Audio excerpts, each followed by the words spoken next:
Okay, folks, it's Mr. Brandman here. I'm going to go back into some information in greater detail about elections and electoral systems among the AP6, starting with two countries in specific, China and Iran. What you need to be able to do by the end of this video is be able to describe electoral systems and election rules among the AP6. And again, we're just going to be focusing on China and Iran for right now. When you're describing electoral systems and election rules, you need to keep three things in mind. First, the rules of any electoral system are going to reflect three things. So the way that elections happen, the way that candidates are chosen, the way that outcomes are decided on, these following three things reflect how that's going to happen. One, party control. What does party control look like in that country? Is it a one-party state? Is it a country that has a multi-party system where there are only one or two parties dominant? Is it a multi-party system that has no one party with a majority and it needs to form coalitions? Or is it a two-party system where third parties have a very hard time gaining any power at all? The second thing to keep in mind is legislative control. So the rules of how election systems function will also reflect how a legislature will actually be controlled or run by whoever wins the election. Is it based on seats? Is it based on proportion? Is it based on making coalitions? Is it based on a relationship with the executive? All of these kinds of questions need to be addressed or looked at when we're analyzing any one of the AP6. Lastly, or thirdly, the level of democratization. So the type of rules that exist in a country and an electoral system have a lot to do with how democratic a country is. Remember that democracy just means that there's discussion, debate, and possibly voting. How democratic a country is like you saw in the last video, a lot more to do with how elections happen and how much freedoms and choice people have when they're actually voting. Keep in mind, and don't forget, that when the intended electoral outcome does not align with the actual electoral results, we need to analyze why.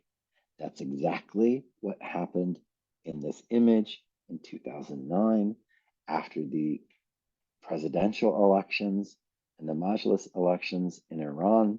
There were widespread protests because the electoral outcome, which was supposed to be a representative democracy and a directly elected president, did not align with the electoral results, where the announcement of the winner of the election happened within 2 hours, and there was a lack of transparency, and opposition candidates were shut out of questioning the results at all. That is why people protested in large numbers, and those protests spread throughout the Middle East and Northern Africa in an event that was referred to as the Arab Spring. So, to rewind for a moment, let's go back to China and talk about elections in China. Always remember, don't forget that elections do happen in China. They're either one, direct elections only at the local or city municipal level, if they're direct, or they happen within the party or within the government, which means that officials at the national level are actually indirectly elected. No government official on the national level is voted for directly. But you don't want to say that China doesn't have elections because that's not factual. So with China, let's go back to those first three different aspects of electoral rules. One, China is a one-party state. So that means the party comes first. Before we can talk about any elections that might happen when it comes to government positions, everything needs to be decided within the Chinese Communist Party first. Second, the legislative branch, in this case, the National People's Congress, also has one-party control. So any election rules that exist or the way that elections take place have to reflect the Chinese Communist Party retaining control of the National People's Congress. Third, China is relatively non-existent when it comes to democratization. Now, honestly, if we're being factual, democracy does not exist in the form that people in the United States and Western Europe and the rest of the world, for the most part, view democracy. China's government does say that they are democratic because within the Chinese Communist Party and the government, there's discussion, there is debate, and there's voting, but that is not democracy in the sense of a liberal democracy in the way that it's viewed outside of China. So because party is first, let's walk through again how it is the Chinese Communist Party selects its leadership. The first thing to keep in mind is this starts at the local level, usually in cities and provinces. The provinces or subunit governments below Beijing's unitary government have elections internally to choose people to become delegates to the National Party Congress. See this right here? The selection process comes from the bottom. After that, people within the National Party Congress elect from within their own membership people to be on the Central Committee, 204 people, with 172 alternates, as well as electing people from within the National Party Congress to be in the Central Commission for Discipline Inspection.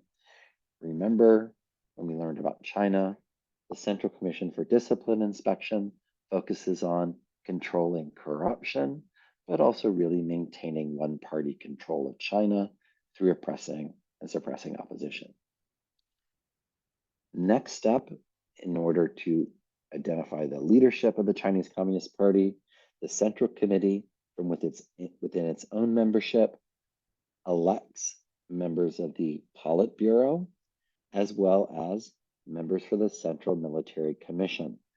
Central Military Commission are the 7 people who are in charge of China's military. Lastly, as we've talked about all year, we have Xi Jinping. Xi Jinping is first going to be need to be part of the the Politburo Standing Committee. From within the Politburo Standing Committee, who has been elected by the Politburo, we have the General Secretary, Xi Jinping. Xi Jinping can change the makeup of the Politburo Standing Committee. Notice the direction of authority coming down from President Xi Jinping. He's not president yet, he's still just General Secretary. So when the party meets every 5 years for the National Party Congress, there might be a change in leadership. The other thing that needs to happen is Xi Jinping will need to eventually be confirmed as the chairman of the Central Military Commission, or as it's referred to otherwise in other countries, the commander-in-chief. Xi Jinping is first the head of the Chinese Communist Party, second commander-in-chief, and now we need to see Xi Jinping become president and head of state.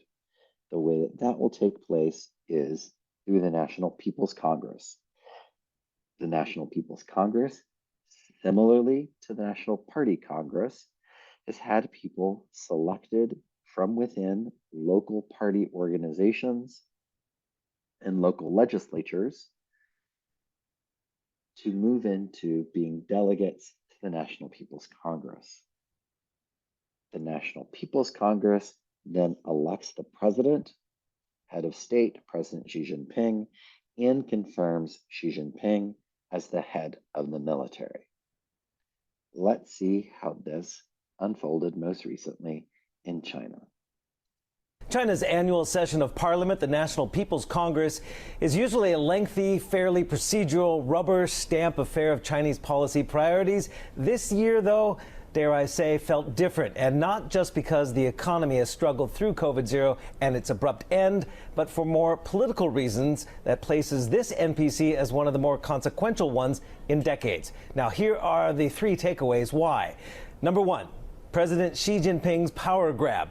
Now, ever since presidential term limits were put in place in the early 1980s following the death of Mao Zedong, new top leaders were chosen every 10 years. 2023 was supposed to see a changing of the guard. Xi made sure that wouldn't happen when 5 years ago he secured a constitutional change to allow him to stay in power. Friday, the NPC delivered him a unanimous vote to keep him on as president and head of the military for a third consecutive 5-year term, while at the same time, Xi reshuffled just about everyone else of significance around him, placing loyalists in top jobs, with no one designated as a possible successor. Now, that dovetails with the second takeaway, Xi's broad restructuring of government bureaucracy, prioritizing party control over policy decision-making and regulatory oversight at the expense of state institutions. Now, Xi's version of party discipline and doctrine will prevail going forward. The new lineup of loyalists and the reorganization of institutions effectively discards the collective leadership approach that China has used since the reform and opening up began more than 4 decades ago. It could work, but the vigorous implementation of ill-advised policy is a risk. How these moves manifest themselves, at least outwardly to the world, leads to the third takeaway, a much more vocal, assertive China on the world stage that's also more inward-looking for self-reliance in the face of what Beijing calls increasing efforts by the United States to contain China's development. Now, top leaders at the NPC this year, including Xi Jinping himself, took numerous shots at the United States, blaming and naming America for deteriorating relations. Now, Xi says China must have the courage to fight as the country faces profound and complex changes. And unlike in past periods of isolation, this inward-looking China could be much more formidable. Stephen Engel, Bloomberg News. What I hope you heard and caught with that, in addition to a review of much of the information we've talked about this year, about the changes that President Xi Jinping has made within the Chinese Communist Party and within the government, is that the National People's Congress is referred to as a parliament. China does have a unicameral decision-making body, and you can describe the National People's Congress as a parliament as well. Let's move on to Iran. China's annual session of In Iran, not in China, we need to look at describing electoral systems and election rules there as well. With Iran, we need to go back to those same 3 aspects that determine rules of how an election is run. In Iran, we have a theocratic republic. So in China, it is party first. In Iran, religion is first. Second, we don't have political parties. Rather, there are ideological factions that have to do with how conservative and religiously observant, or how reform-minded and outwardly looking the candidates and representatives might be. Third, low democratization. Iran is an authoritarian regime, and therefore democracy, despite having regular elections, as I mentioned at the very start of the video, we've got very clear evidence from 2009 and after that elections are not free, fair, and open. Side note, in the most recent election, the voter turnout was below 30%. I believe it was about 27%, which is the lowest voter turnout that Iran has ever seen. So, how do elections take place in Iran? One, Iran's Majlis candidates are vetted by the Guardian Council, of which there are 12 members. Side note, folks, if you didn't hear, I have been mispronouncing Majlis, the parliament, as Majlis. You learn things new all the time, folks. I've been making a mistake for 10 years, so my apologies to Iran's parliament. The correct pronunciation is Majlis. So in order to become a candidate at all for the Majlis, you must first be approved by the Guardian Council. Then, after approval by the Guardian Council, members to the Majlis are directly elected, so you vote for the person to take that position, in both single member and multi-member districts. The multi-member district is all of Tehran, the capital. The rest of the country has, for the most part, single member districts. In Iran, candidates must gain 50% or more of the vote. That means in Iran's majoritarian system, when there are multiple candidates, there sometimes has to be a second round of voting between the top two vote getters in order to get to that 50%. Third, a small number of the 290 seats, so this has to do with the legislature,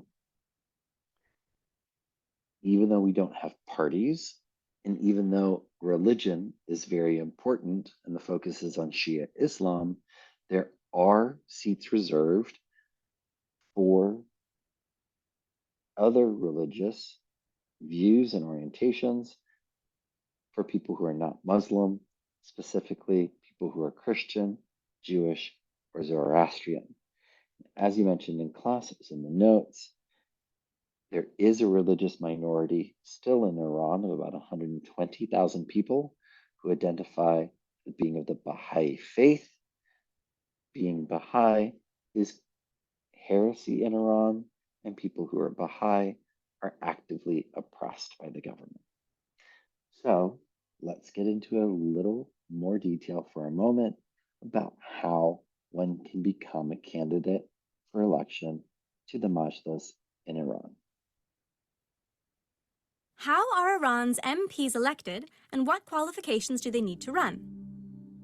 Candidates must be Iranian citizens 30 to 75 years old with no negative reputation, and they must hold a master's degree. Individuals holding high positions in the government and government agencies must resign before signing for candidacy. After initial assessments by the Ministry of Interior, the candidate's eligibility will be reviewed by Iran's Guardian Council. Among the qualifications reviewed by the Guardian Council at this stage are the candidate's proactive commitment and loyalty to Islam and the supreme leader. The members of the Guardian Council will then decide whether a person has these qualifications or not. Disqualified candidates can object to the ruling, and the Guardian Council are legally obliged to respond in writing with their reasons for disqualifying the candidate. By law, the approved candidates can only campaign for 7 days, but many begin campaigning months in advance. After the polls are closed, the candidate with the majority of votes in a district will be elected. Otherwise, a second round is held between the top 2 candidates in that district. In the final steps of the approval process, the elected candidates must have their credentials approved by the rest of the new MPs before they officially become a member of parliament. For more information on Iran's parliament, visit majlismonitor.com. Majlis Monitor, your eyes on parliament. Okay, so here's the flowchart for becoming a member of the Majlis. As you could see, the Guardian Council is involved from the very start. This is from 2015. We did just have elections in 2023. I'll show you the outcome of those in a moment, but the timeline is the same.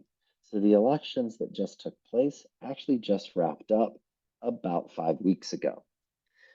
Candidates register. The Guardian Council of 12 people informs people if they've been approved for their candidacy. Candidates can file a complaint. The Guardian Council reviews the complaint, and then the Guardian Council submits a finalized list to the Interior Ministry. What the video from Majlis Monitor did not mention is that there's another step where the Interior Ministry, the police, and other government organizations review a candidate's background, their experience, their credentials, and whether or not they've been involved in any illegal activities. After that, the Guardian Council actually gets to vet the candidate again. After all that has happened, there's campaigning for a week, and then the election day takes place. The elections that just took place, here's the outcome. Of 290 members in the Majlis, all the red that you see are people who identify as I can't speak, folks. Principalists. Principalists are less reform-minded, more conservative, and more aligned with following the ideas of Shia Islam and the Ayatollah very rigidly. The purple 20 seats here are held by reform candidates or moderates who are not as conservative. Doesn't mean that they're less religiously observant. It does mean that they're more willing to compromise when it comes to passing laws or to Iran's relationship with other countries. The number of reformists has dropped significantly in the last 10 years as the number of principalists or conservatives has increased. Lastly, we have those 5 seats that were mentioned earlier, and I mentioned in class as well, for people who are Zoroastrian, Christian, or Jewish. Those are the yellow that are held there. And that's it, folks, for China and Iran. And we'll come back with some more videos for the remaining 4 countries in the AP6. Thanks so much for watching.